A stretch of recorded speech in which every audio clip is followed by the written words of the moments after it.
अस्सलाम वालेकुम and welcome back to my channel जहां आजकल हम डिस्कस कर रहे हैं आइल्स एग्ज़ाम की प्रिपरेशन फ्रॉम स्क्रैच। और आज की इस वीडियो में हम डिस्कस करेंगे आइल्स एग्ज़ाम का पैटर्न और क्वेश्चन टाइप्स। इससे प्रीवियस वीडियो में मैंने बताया था आइल्स एग्ज़ाम का पूरा इंट्रोडक्शन। सो अगर आपने वो वीडियो नहीं देखी और आप आइल्स में बिगिनर हैं, न्यू हैं, सो पहले जाके वो वाली वीडियो देख लें। And let's get started for this video. Okay so आज की इस वीडियो में हम कवर करेंगे तमाम तर मॉड्यूल्स। आइल्स के 4 मॉड्यूल्स होते हैं, जैसा कि मैंने प्रीवियस वीडियो में भी बताया था, listening, reading, writing and speaking. So आज हम तमाम तर क्वेश्चन टाइप्स जो इन तमाम सेक्शंस में आती हैं, तमाम मॉड्यूल्स में आती हैं, वो सब की सब डिस्कस करने वाले हैं। So let's get started with our first module जो कि है listening module. Okay, listening module के अंदर आपका 40 क्वेश्चंस होते हैं और 30 मिनट्स का टाइम होता है, लाइक आधा घंटा। और इसके अंदर आपके पास 40 क्वेश्चंस आते हैं। इसमें सबसे जो मेन चीज़ है जो आपने माइंड में रखनी है वो ये कि लिसनिंग में जो भी ऑडियो प्ले होगी वो सिर्फ एक दफ़ा ही होगी, और दूसरी दफ़ा आप ये नहीं कह सकते कि वो चीज़ मुझसे मिस आउट हो गई थी तो मैं दूसरी दफ़ा में सुन लूँगा, ऐसा नहीं होता।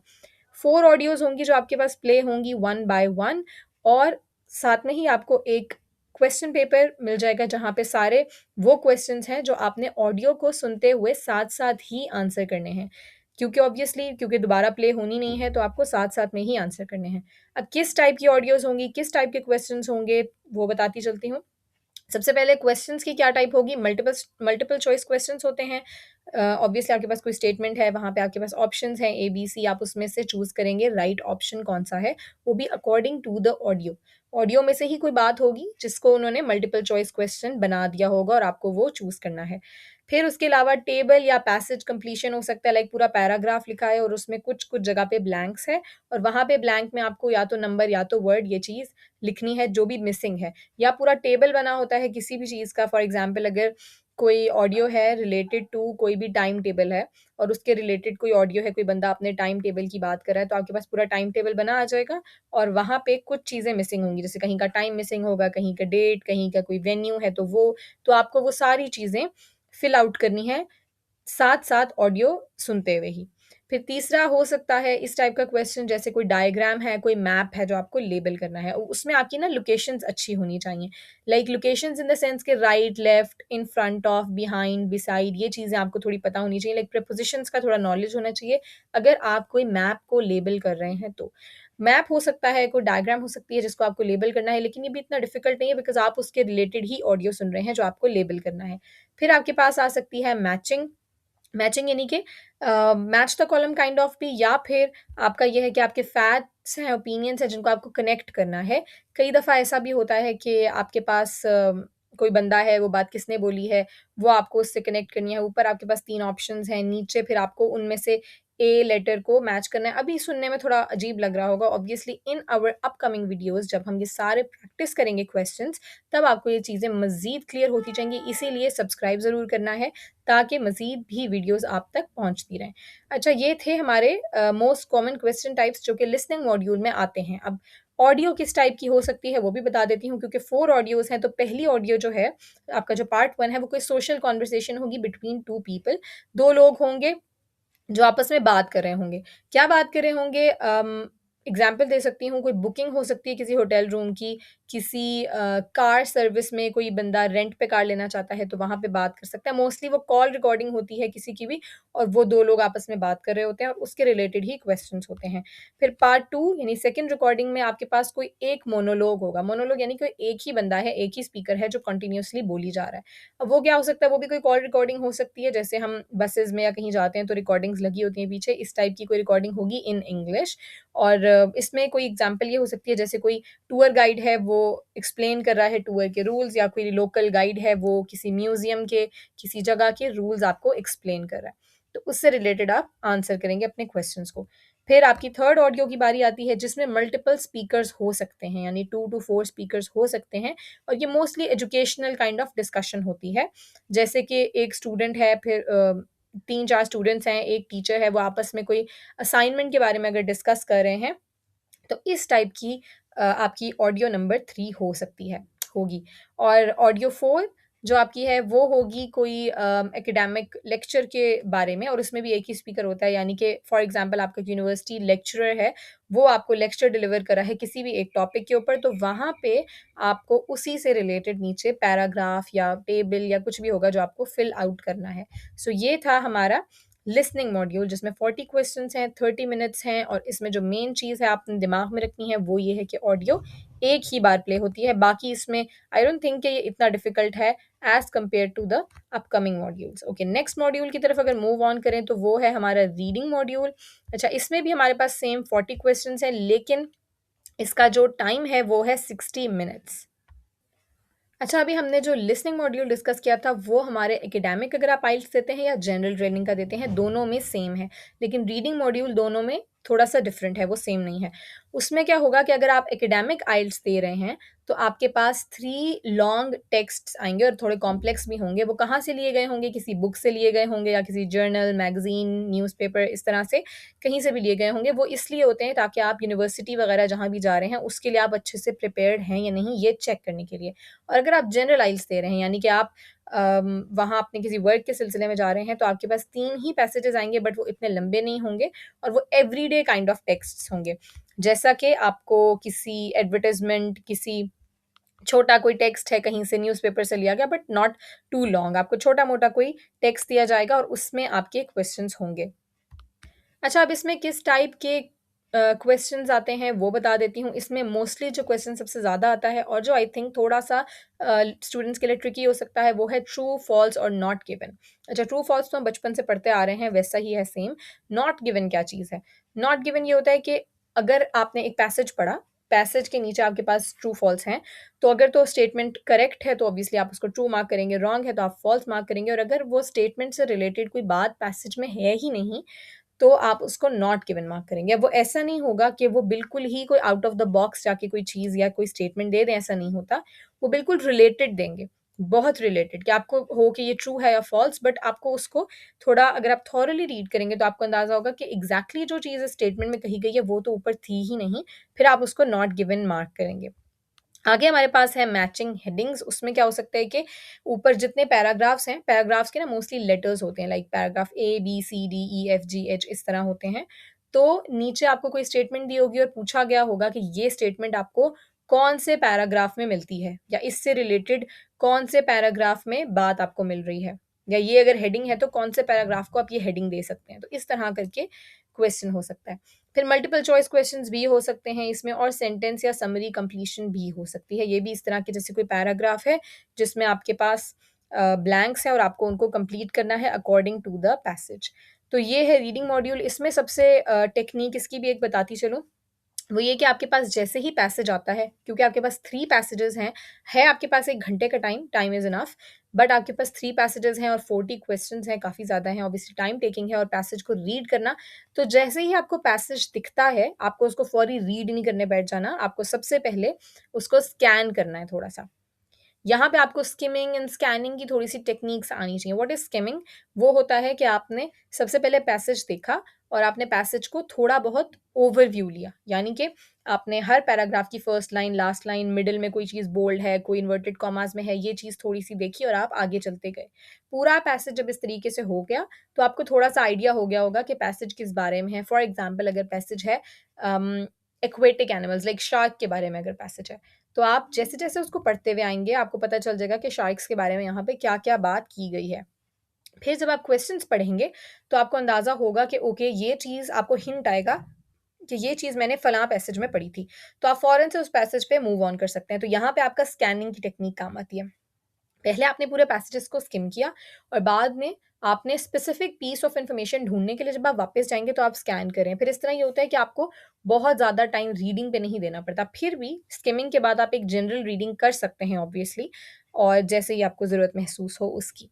तो ये हमारी रीडिंग टेस्ट को करने के लिए, रीडिंग मॉड्यूल के लिए एक छोटी-सी टिप थी, और इसके अलावा एक और भी जो कि तमाम मॉड्यूल्स के लिए टिप है, वो ये कि बेसिकली रीडिंग एंड लिसनिंग के लिए जो टिप है, वो ये कि आपके पास जो भी क्वेश्चन होता है ना, ऊपर छोटा-सा लिखा होता है उस क्वेश्चन के ऊपर कि आपने यहाँ पे कितनी वर्ड लिमिट का आंसर करना है। तो ये चीज़ भी आपने माइंड में रखनी है। लाइक आप कहीं पे भी आंसर करने लगे, ऊपर लिखा होगा no more than 2 words, which means कि आप मैक्सिमम 2 वर्ड ही लिख सकते हैं। उससे ऊपर आपने 3 वर्ड्स का आंसर नहीं करना है। कभी-कभी लिखा होता है नो मोर देन 3 वर्ड्स, तो मतलब आपने 3 वर्ड्स ही लिखने हैं, उससे ऊपर 4 वर्ड्स का आपका आंसर नहीं होना चाहिए।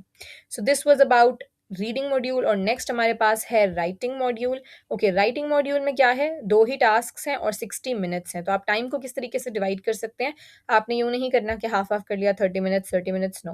बिकॉज़ जो टास्क 1 है उसकी वेटेज कम है और टास्क 2 की वेटेज ज़्यादा है। टास्क 1 जो है वो आपको 150 वर्ड्स का लिखना है और टास्क 2 250 का लिखना है, तो ऑब्वियसली आप टास्क 1 पे कम टाइम ही देंगे। ओके, टास्क 1 है क्या? टास्क 1 जो है वो एकेडमिक और जनरल के लिए डिफरेंट होता है। एकेडमिक अगर आप आइल्स दे रहे हैं तो उसमें आपके पास कोई चार्ट आएगा, ग्राफ आएगा, टेबल आएगा, डायग्राम कुछ भी आ सकता है। उसको आपने एक तरह की रिपोर्ट राइटिंग आप समझे आपने करनी है। आपने उसको डिस्क्राइब करना है इन योर ओन वर्ड्स। उसमें कोई भी ग्राफ हो सकता है, ठीक है? जैसे कोई भी किसी चीज़ की रेट ऑफ परचेज़ है अगर किसी आइटम्स का, तो वो कैसे वेरी कर रहा है, उसमें आपने उसके हिसाब से बताना है। कोई टेबल है, कोई डायग्राम है, कुछ भी है, तो आपको वो चीज़ बतानी है, वो डिस्क्राइब करनी है इन 150 वर्ड्स। फिर जनरल है, जनरल में क्या होगा, यानी अगर आप जनरल आइल्स दे रहे हैं, तो उसमें आपको फॉर्मल या इनफॉर्मल लेटर लिखना होता है। फॉर्मल लेटर में क्या होगा कि आप किसी न्यूज़पेपर एडिटर को लिख सकते हैं, अपने एरिया के किसी अ, जो कोई अथॉरिटीज़ हैं उनको लिख सकते हैं, और इनफॉर्मल आप अपने फ्रेंड्स को, पेरेंट्स को लिख सकते हैं। तो इस टाइप का कोई भी आपको टॉपिक मिलेगा जिस पे आपने लेटर लिखना होगा। अब टास्क 2 क्या है, जो कि राइटिंग में सबसे इम्पोर्टेंट है, जिसमें आपको 250 वर्ड्स लिखने होते हैं और आपके पास टाइम होता है 40 मिनट्स। अगर तो आपकी राइटिंग और सेंटेंस बिल्डिंग, सेंटेंस स्ट्रक्चर अच्छा है तो आप ये ज़रूर कर सकते हैं विदिन द टाइम लिमिट। और ये क्या है, एस्से लिखना है, और एस्से में आपको कोई भी पॉइंट ऑफ व्यू दिया गया होगा, प्रॉब्लम, आर्गुमेंट कुछ भी दिया होगा, आपको उसके ऊपर एस्से लिखना है। अब ये एस्से जो है ना, ये उस टाइप का नहीं होगा जैसा हम मोस्टली स्कूल्स में लिखते हैं होते हैं 9th में, 10th में, फर्स्ट ईयर, सेकंड ईयर, उस तरह का नहीं होगा। ऑब्वियसली थोड़ा-सा डिफरेंट होगा, क्योंकि इसमें आपको कोई पॉइंट ऑफ व्यू दिया होगा और आपको बताना है कि आप इससे एग्री करते हैं या डिसएग्री करते हैं। आपको ये नहीं करना कि आपने दोनों पे लिख दिया। मोस्टली हम स्कूल्स में क्या करते थे कि हम दोनों पे लिख देते थे और एट द एंड हम बता देते थे। मतलब उसमें हम इतना ओपिनियन बेस्ड नहीं करते। यहाँ पर आपको अपना एक ओपिनियन पकड़ना है, उसपे फिक्स लिखना है, आपका प्रॉपर इंट्रोडक्टरी पैरा होना चाहिए एस्से में, प्रॉपर कंक्लूजन होना चाहिए, बीच में आपके जितने उन्होंने पॉइंट्स मेंशन किए हैं, उनका सबका एक-एक बॉडी पैराग्राफ सेपरेट होना चाहिए। सो ये है हमारा राइटिंग मॉड्यूल, और राइटिंग मॉड्यूल ही है जिसमें मोस्ट ऑफ द स्टूडेंट्स जो हैं वो वीकर बैंड्स स्कोर कर रहे होते हैं, just because of this essay writing या रिपोर्ट राइटिंग जो भी हमारा टास्क 1 था। ओके, लास्ट मॉड्यूल हमारा जो है स्पीकिंग मॉड्यूल, जिसमें आप तभी अच्छे से एक्सेल कर सकते हैं अगर तो आपकी इंग्लिश पे इतनी कमांड है कि आप कन्वर्सेशन कर सकें किसी दूसरे बंदे के साथ, और वो भी एक नेटिव स्पीकर के साथ। और जो स्पीकिंग मॉड्यूल है, इसमें आपका क्या होता है कि बाकी तमाम टेस्ट्स आप एक दिन में स्केड्यूल कर सकते हैं और ये आपका सेपरेट डे में स्केड्यूल होगा। ऑब्वियसली जब वो बंदा जिसने आपका इंटरव्यू लेना है, आपका इंटरव्यूअर जिस दिन अवेलेबल होगा और जिस दिन आप उसके साथ अपना स्लॉट बुक करेंगे, तभी आप जो है ये अपना स्पीकिंग का टेस्ट दे पाएँगे। अच्छा, इसके 3 पार्ट्स होते हैं और इसका टाइम जो है वो वेरी कर सकता है फ्रॉम 11 टू 14 मिनट्स, और इसके बिना अब हम पार्ट्स डिस्कस कर लेते हैं। जो इसका पार्ट 1 है, पार्ट 1 में क्या होता है, आपका इंट्रोडक्शन होता है और इंटरव्यू होता है। यानी कि समझें कि आप एक तरह का किसी को इंटरव्यू देने आए हैं। लेकिन इसमें मैं ये सजेस्ट करूँगी कि घर से याद ना करके जाएँ अपना इंटरव्यू। मतलब ये ना कर जाएँ कि माय नेम इज़ ये और इस तरह का जो हम 2-4 लाइन्स रट सकते हैं, आप बिल्कुल रट भी सकते हैं, बट क्रैमिंग मैं उसके कभी भी हक में नहीं हूँ, रट्टे मारने के हक में नहीं हूँ कि आप थोड़ा, आपका कन्वर्सेशनल स्टाइल चला जाता है जब आप कोई याद की हुई चीज़ बोलते हैं। तो बेसिकली सिंपल से क्वेश्चंस हैं और इसके लिए आपके पास 4 टू 5 ही मिनट्स होते हैं। वो आपसे पूछ सकता है कि मुझे अपने बारे में बताएँ, या वो पूछ सकता है कि मुझे अपने होम टाउन के बारे में बताएँ, अपनी फैमिली के बारे में बताएँ, अपना इंटरेस्ट वो भी वो पूछेगा आपसे, हॉबीज़ पूछ सकता है या डेली रूटीन कुछ भी पूछ सकता है। तो वो आपकी छोटी-सी एक बात होगी और उसमें वो ज़्यादा आपको इंटरप्ट भी नहीं करेगा, थोड़ा बहुत आपसे कुछ पूछ भी सकता है। ये छोटी-सी 4 टू 5 मिनट्स की छोटी-सी होगी और ये सबसे ईज़ीएस्ट पार्ट है from the speaking module. Second part जो है ये थोड़ा-सा ट्रिकी होता है लोगों के लिए, क्यों? क्योंकि इसमें आपको ना कंटीन्यूअसली खुद बोलना है। आपको एक क्यू कार्ड दिया जाएगा, जिस पे कोई भी टॉपिक होगा, ठीक है? उस टॉपिक के ऊपर आपको 1 मिनट दिया जाएगा अपने नोट्स प्रिपेयर करने के लिए कि आपको इस टॉपिक के बारे में जो बोलना है, आप उसके नोट्स बना लें। अब उस 1 मिनट के अंदर आप पूरा पैराग्राफ तो लिख नहीं सकते, तो आप सिर्फ बुलेट पॉइंट्स लिखेंगे कि मैं इस टॉपिक के बारे में क्या-क्या बोल सकता हूँ, और फिर उसके बाद क्या होगा कि आपको जो 1 से 2 मिनट्स आपको दिए जाएँगे, वो आपको आपका जो इंटरव्यूअर है वो कह देगा कि मैं अब आपको इंटरप्ट नहीं करूँगा। अब सिर्फ़ आपने इस टॉपिक के ऊपर जो भी आपका है बना, आपने पॉइंट्स बनाए हैं, नोट्स लिए हैं, आप मुझे बस इसके बारे में 1 से 2 मिनट बोल के बताएँ। तो वो आपको बिल्कुल भी इसके बीच में इंटरप्ट नहीं करेगा। अब इसकी एग्ज़ाम्पल मैं दे सकती हूँ कि फॉर एग्ज़ाम्पल वो आपसे पूछे कि आपकी लाइफ़ में सबसे ज़्यादा इम्पोर्टेंट या इर्रिप्लेसेबल चीज़ क्या है? मतलब हो सकता है कि क्यू कार्ड पे इस तरह की कोई चीज़ लिखी हो। तो आप क्या कर सकते हैं, आपके पास जैसे ही वो 1 मिनट आया, आप बुलेट पॉइंट्स बनाएँगे। फॉर एग्ज़ाम्पल आपकी कोई भी चीज़ है, वो आपके लिए बहुत वैल्यूएबल है। तो आप उसके बारे में लिखना शुरू कर देंगे कि फ़लाँ चीज़ मेरे लिए बहुत वैल्यूएबल है, वो मुझे इसने गिफ्ट में दी थी और मैं उसको रिप्लेस नहीं कर सकता, और मैं उसका कहाँ-कहाँ यूज़ करता हूँ। कोई भी चीज़ हो सकती है, आपका वॉच हो सकती है, आपका फ़ोन हो सकता है, कोई आपकी स्पेशल मेमोरी हो सकती है किसी भी चीज़ से रिलेटेड, तो आप वो चीज़ लिख सकते हैं। फिर आप 1 से 2 मिनट उस पे बात करेंगे। पार्ट 3 जो है वो आपका डिस्कशन वाला पार्ट है। यानी कि अब वो आपसे पिछले पार्ट्स में जो बातें हुई थी उनके बारे में काउंटर क्वेश्चनिंग करेगा। सो इसीलिए ऐसी ही बात बोलें कि जिस पे आपको आगे जाके जब वो इलैबोरेट की जाए तो आप ईज़िली उस पे बात कर सकें और आपके लिए कोई डिफ़िकल्टी ना हो। और ये तभी मुमकिन है जब आपको इतने यकीन हो कि आपका इंग्लिश ग्रामर, क्योंकि इसमें वो आपका क्या देखेंगे, वो आपका देखेंगे सेंटेंस बिल्डिंग देखेंगे, आपकी ग्रामेटिकल मिस्टेक्स को जज करेंगे और देखेंगे कि आप कितना अच्छा फ्लुएंटली बोल रहे हैं। वो ये नहीं देखेंगे कि आप बीच में रुक रहे हैं। ऑब्वियसली कोई भी इंसान सोच के बोलता है तो वो बीच में रुकता है। उर्दू भी हम सोच के बोलेंगे तो हम रुकेंगे ही। आपसे मैं उर्दू में भी कोई सवाल करूँगी तो आप रुक के ही बोलेंगे। सो रुकना is not the case, is not a big deal. आप रुकें, आप सोचें, आप बोलें, बट आपकी फ्लुएंसी मैटर करती है कि आप कितना फ्लुएंटली उसके साथ बात कर रहे हैं, कितना आप कन्फ्यूज़ हो रहे हैं, नर्वस हो रहे हैं, कितना आपको नहीं इंग्लिश बनानी आ रही, लाइक स्ट्रक्चर्स में आप स्ट्रगल कर रहे हैं कि नहीं कर रहे। आप बाहर जाके पढ़ने में मुश्किल तो नहीं आपको पेश होगी, बेसिकली ये चीज़ टेस्ट करने के लिए होता है। So this was all about the modules जो कि आइल्स में होते हैं, listening, reading, writing and speaking. So I hope आज की वीडियो आपको पसंद आई होगी। अगर पसंद आई है तो इसको लाइक ज़रूर कीजिएगा। Thanks for watching the video, और सब्सक्राइब कर दें चैनल को ताकि मज़ीद इस तरह की वीडियोज़ आप तक पहुँचती रहें। अंटिल द नेक्स्ट वीडियो, अल्लाह हाफ़िज़।